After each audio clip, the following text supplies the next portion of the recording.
Hello and welcome to my channel.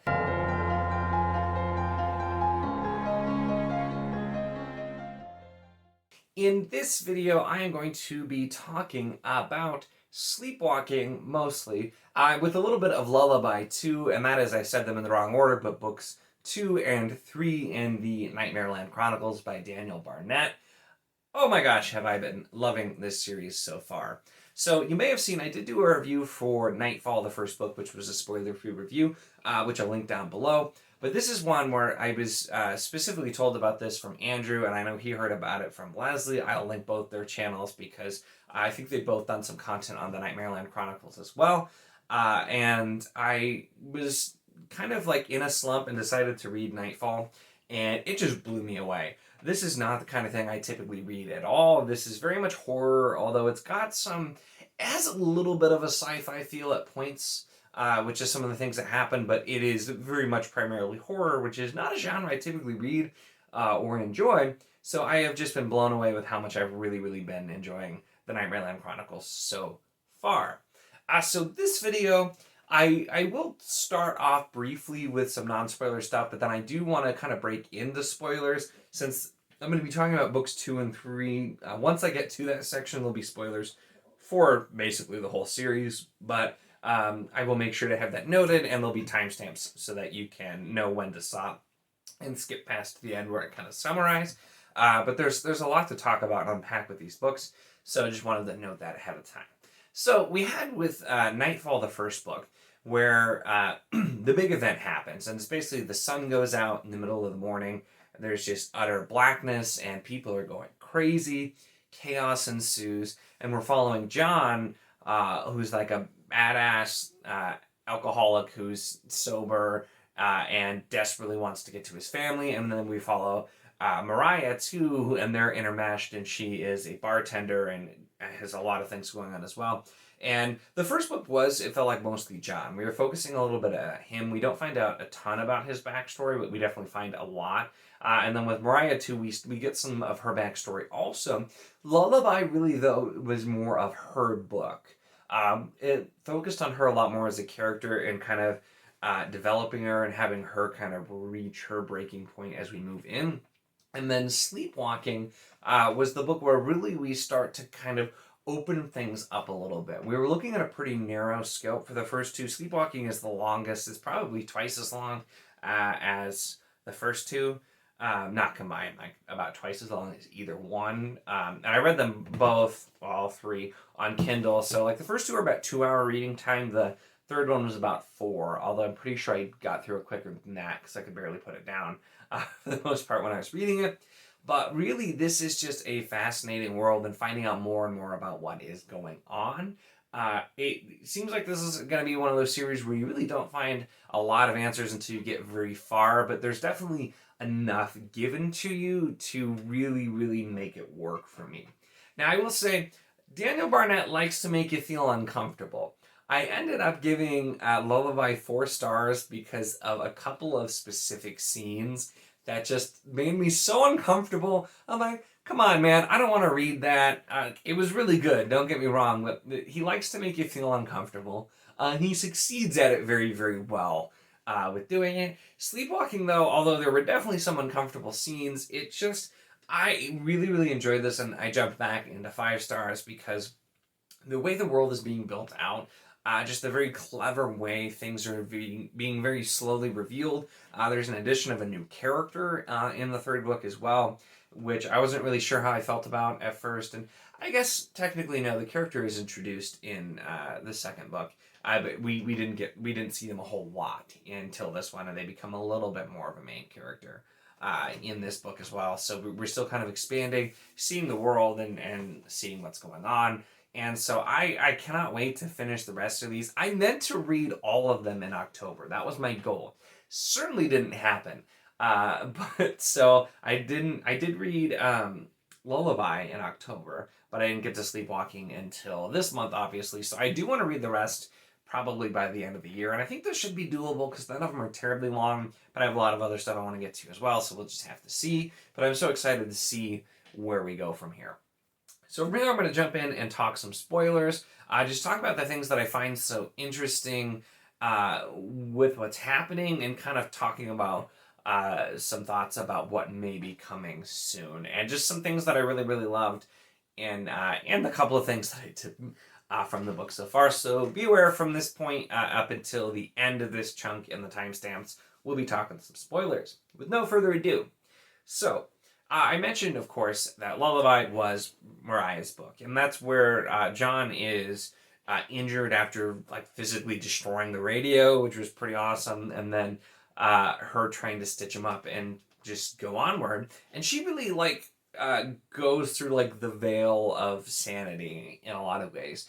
At the note at the end, too, Daniel Barnett did mention something about it, like this was kind of her breakthrough, and she's trying to just make it on her own and not really sure what's going on and just trying to basically live in the chaos. And so there were a lot of really powerful moments, but the really uncomfortable ones involving the IUD and just cleaning up after John, among a few other things, were just not things I particularly needed.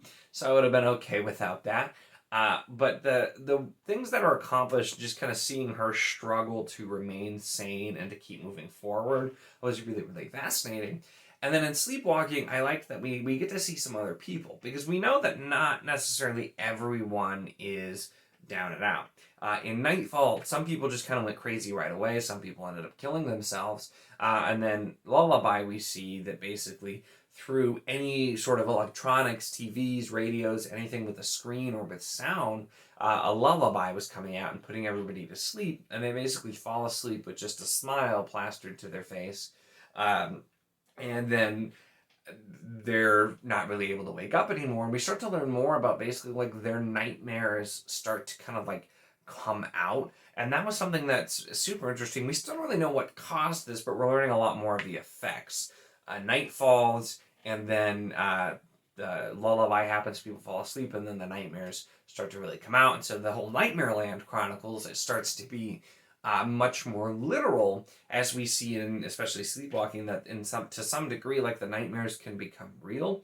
So that really makes it interesting, and I'm so excited to see what's going to come with that, because there's quite a lot you can do with that. Marcos was a character too that at first I wasn't really sure how I felt about him, but his backstory, which was just like very tragic, coming from an immigrant family, his mother just being terrified that she'd be taken away from him or he'd be taken away from her, and that she'd be deported, just always telling him basically not to make any sounds and not stand out, and him being deaf, and just, you know, the whole thing with the like the paperclip, where she'd like stab him with the paperclip anytime he made a noise so that he would know and not do it. And the scene where he's basically getting tortured and just trying desperately not to make any sort of sound. There were a lot of uncomfortable moments in Sleepwalking like that, but it was just written in such a compelling way. His story of looking for his mother too, I felt like worked really well, because of course John is going to look for his daughter. That's eventually what his goal is, to find his daughter, but just Marco's kind of hopelessness and the way it was done too. I have to praise, because it was heart-wrenching, but the whole time, assuming that his mother is in the Love Shack, the hotel, and that's what happened. There are a lot of references that make it sound like that is for sure what it is, and that ends up not being the case, only for them to find her wrecked car, where she died of just the car accident, probably after the night came, rushing to try and get him, and died pretty much instantly. And just to have that happen, where like this whole time you're thinking the one thing and it's not, and so you're like, oh, maybe somehow she did get away, and nope, she's totally still dead. And oh my gosh, just the way that was handled, it did not at all go the way that you were thinking. And all the things that were said still made sense, but there was definitely some misdirects in there to kind of make you think you knew what was going to happen, only for it to go a very different way. So that also, I thought, was just handled really well. The big thing, though, like I mentioned, is seeing the other people. So we have the sheriff and his deputies. One, it seems to be a mentally challenged man who saw his mother kill herself, and the sheriff kind of took him in and made him a deputy. And then two kind of drifter criminals who are coming in and also deputized, being that they're two of the only other like 4 people in the town that are left that didn't fall under the lullaby. And so they obviously we see pretty quickly are trouble, and they're the ones who are basically taking women into the hotel when they've fallen asleep to the lullaby. All the things going there, which once again, this book did have a lot of restraint, I felt like, because there were, like I mentioned, definitely some scenes that you didn't want to see. This book basically, at a point, it kind of literally almost just like tells you, like, you know what happened. You're fully aware of what's going on. I don't need to spell it out for you. I appreciate that just because like I said, there's definitely things I don't want to read about, and this book implies a lot and strongly to the point where you know what's going on, but Barnett doesn't actually make you read the specifics with some of the stuff there. And I appreciated that because like it was plenty dark enough with just the implications there, and I did not want to have to read a lot of the specific events. But it sets up the interesting idea too that there could be just pockets of people, and how are people going to react? We saw people didn't really know how to react. Some people went crazy. Some people were like strong-willed and were trying to hold things together. But there's anybody who was around electronics or radio, anything, like a lot of people who may have not actually succumbed were by happenstance. They just didn't happen to be around any sort of electronics. We started to see that the people in town they went in and got earplugs. Said that they wouldn't be able to hear anything. They destroyed electronics. They still were using vehicles, but taking out the radios.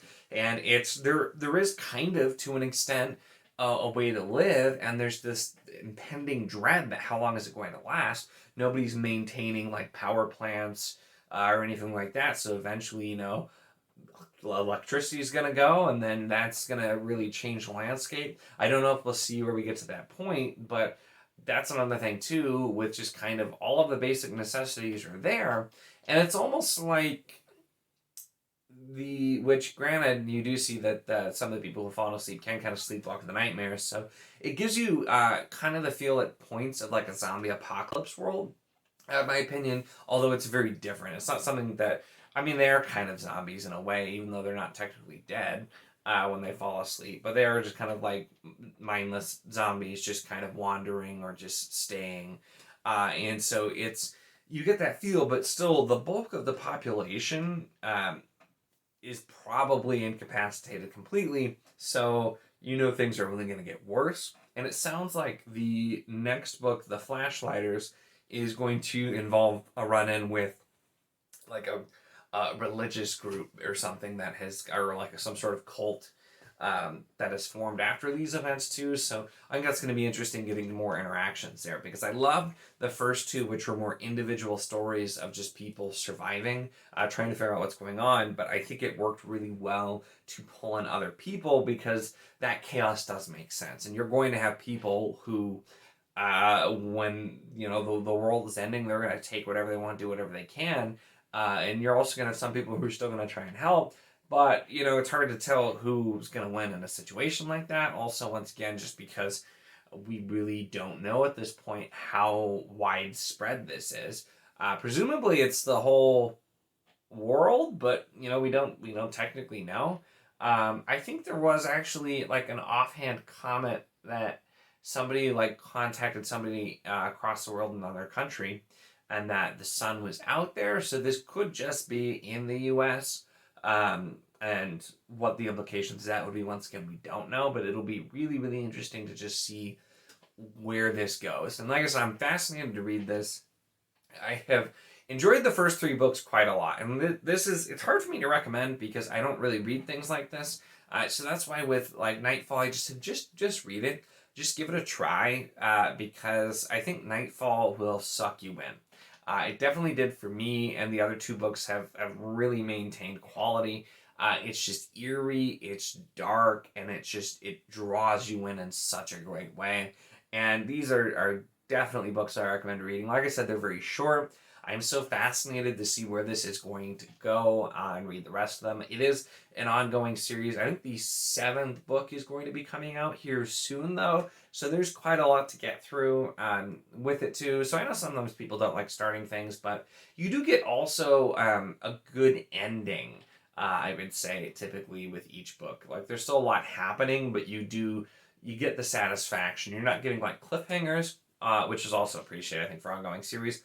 And although I've been really, really interested to keep going, I've been able to kind of read other things in between. But I just really definitely recommend these. I have enjoyed them so, so much, even though it's not my normal thing at all. And so I think this is just really something that can appeal to quite a lot of people. Like I said, I don't read a ton of horror, so I kind of noted some like sci-fi elements. Other people who are more into horror might just look at it as a straight type horror book. And even if you're not in either, I just think it works well. And Barnett is so descriptive in the way that he writes. I said the whole time I was reading Nightfall, I just could envision everything perfectly. And for the most part, I also could in the rest of them either. But I read Nightfall, which granted, I've read most of these like late at night on my Kindle with no lights on, which is probably not advisable. But actually, I would say that it is, as long as you're not like prone to nightmares, which I'm not. So, yet though, it is Nightmareland. But just reading it like in the dark is so, it just makes it more eerie. And so I've enjoyed consuming it like that on my Kindle. Because I read a lot in bed, and with the Kindle, I don't need my lamp. So I've done a lot of it that way. And I just, like I said, I really can't recommend these enough. I will absolutely be continuing, hopefully finishing by year end is the goal, but I just can't recommend that you check these out enough if you haven't already. So do it. Check out Nightmareland Chronicles by Daniel Barnett. They're all available, I think, on Kindle Unlimited that are out. That's how I got them because I ended up doing a trial for Kindle Unlimited to read these specifically. So once again, I recommend. They're pretty easy to get. There are hard copies available that you can get online as well. But they're so good, man. They're so good. Daniel Barnett is so good. And I'm so excited to finish this and also check out the other stuff that he has written. So that is the video. Make sure to give it a like if you enjoyed it. Check the link in the description for the Wizardly Duo Discord if you want to join, chat these books, any other books. We'll give you plenty of books to talk about and add to your TBR. It's just what we do. But it's always a lot of fun. We have a great community there, and we would love to have you. And of course, if you enjoy my content, make sure to subscribe.